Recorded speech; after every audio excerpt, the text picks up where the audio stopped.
Good day, everyone. In our previous discussions, we learned how structural equation modeling, or SEM, allows researchers to examine complex relationships among variables through measurement and structural models. However, proposing a theoretical model is only the first step. An equally important question remains: how do we know if our model actually represents the observed data? This is where model estimation and evaluation become essential. After specifying a model, researchers estimate its parameters and evaluate how well the model fits the data. A model that does not adequately fit the data may produce inaccurate conclusions, regardless of how sound the underlying theory may be. One of the most important aspects of model evaluation is the use of model fit indices. These statistical indicators help determine whether the proposed model provides an acceptable presentation or representation of the relationships observed in the dataset. Rather than underlying on a single measure, researchers examine several fit indices because each provides a different perspective on the model's adequacy. In today's discussion, we will explore the most commonly reported model fit indices in SEM, understand what each index measures, learn the recommended cutoff values, and interpret what these values tell us about the quality of a model. By the end of this presentation, you should be able to evaluate whether a SEM model demonstrates a good fit and make informed judgment when interpreting research findings. Model fit indices are statistical measures used to evaluate how well a proposed structural equation model, or SEM, represents the observed data. After specifying a theoretical model based on existing theories or prior research, SEM estimates the relationships among variables. Model fit indices then determine whether the estimated model adequately reproduces the covariance matrix observed in the sample.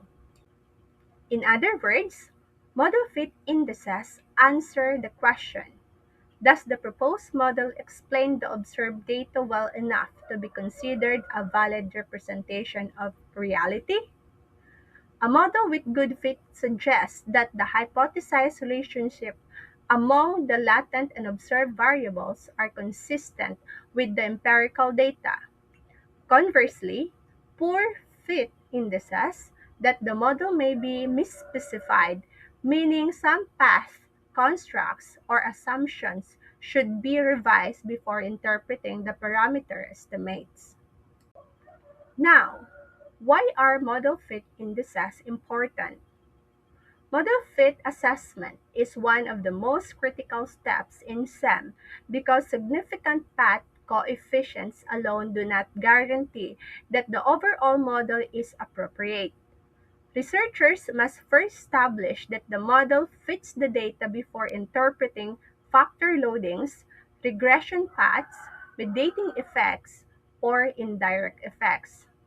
Specifically, model fit indices help researchers determine whether the theoretical model is supported by the data, compare competing models to identify the best fitting one, identify potential model misspecifications, and provide evidence of the validity of the measurement and structural models.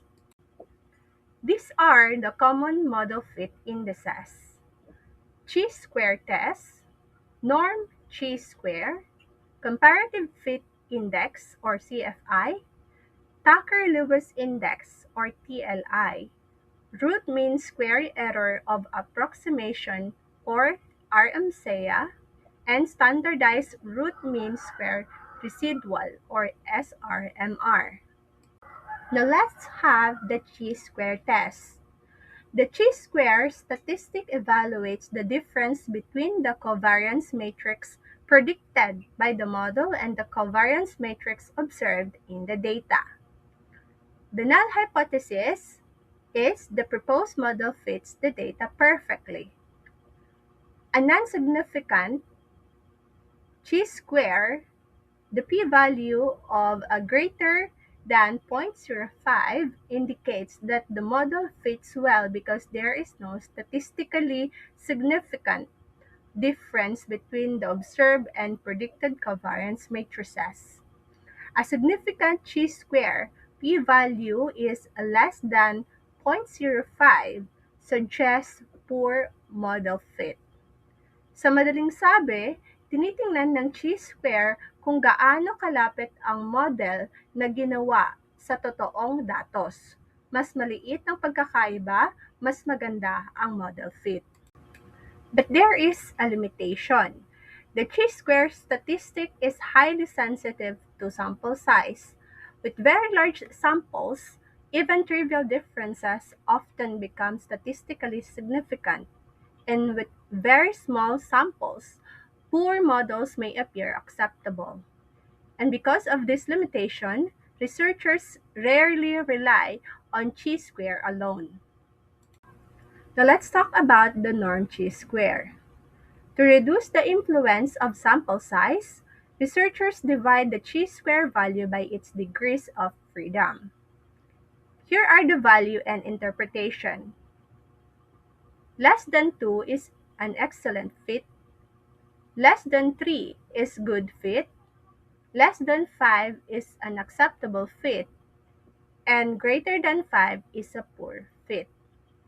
Sa madaling sabi, ang norm chi-square ay mas fair na version ng chi-square dahil isinasaalang-alang nito ang laki ng komplikasyon ng model kumpara sa chi-square.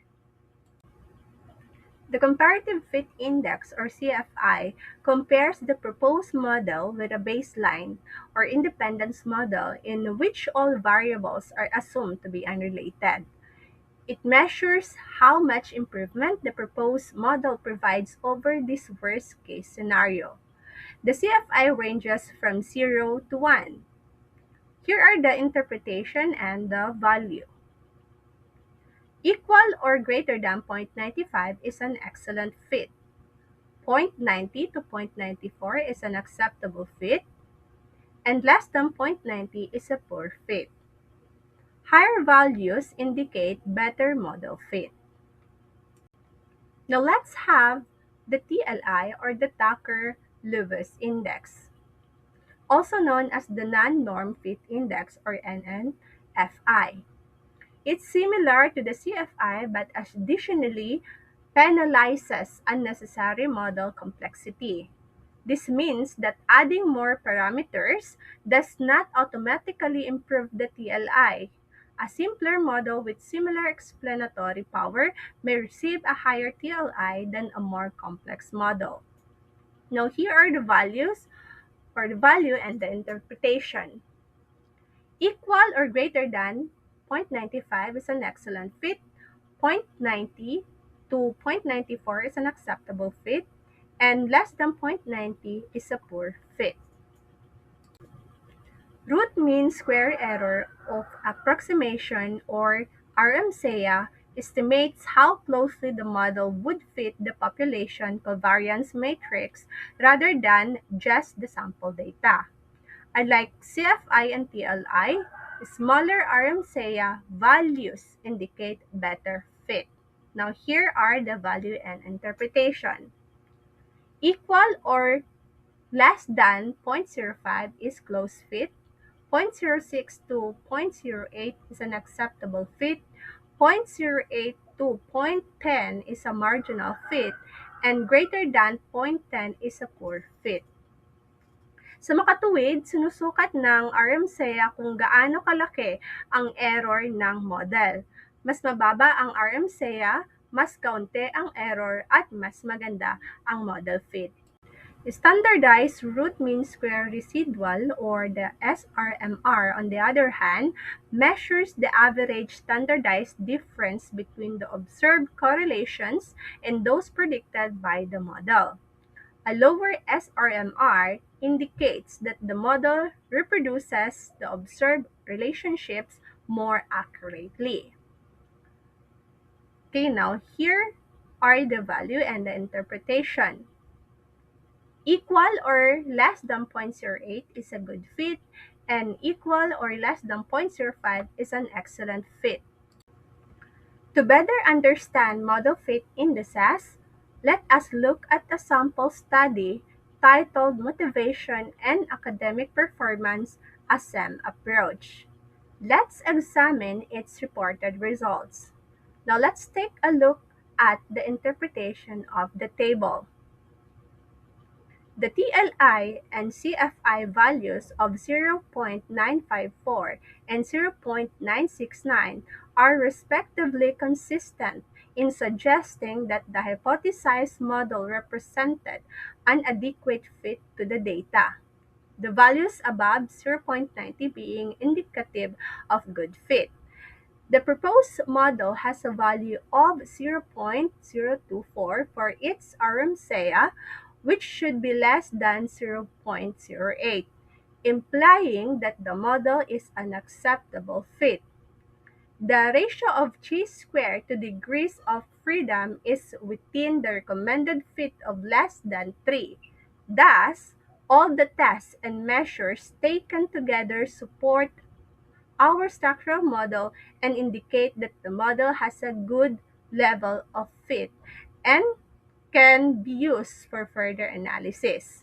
Therefore, the hypothesized model proposed in this study fits the sample data satisfactorily. In summary, model fit indices help us answer one important question. Does our SEM model fit the data? Although each index measures fit in a different way, they work together to provide a complete evaluation of the model. When most of the recommended indices meet their cutoff values, we can conclude that the proposed model fits the observed data well and is appropriate for interpreting the relationships among the variables. Here are the references. And that concludes my presentation. Thank you for listening.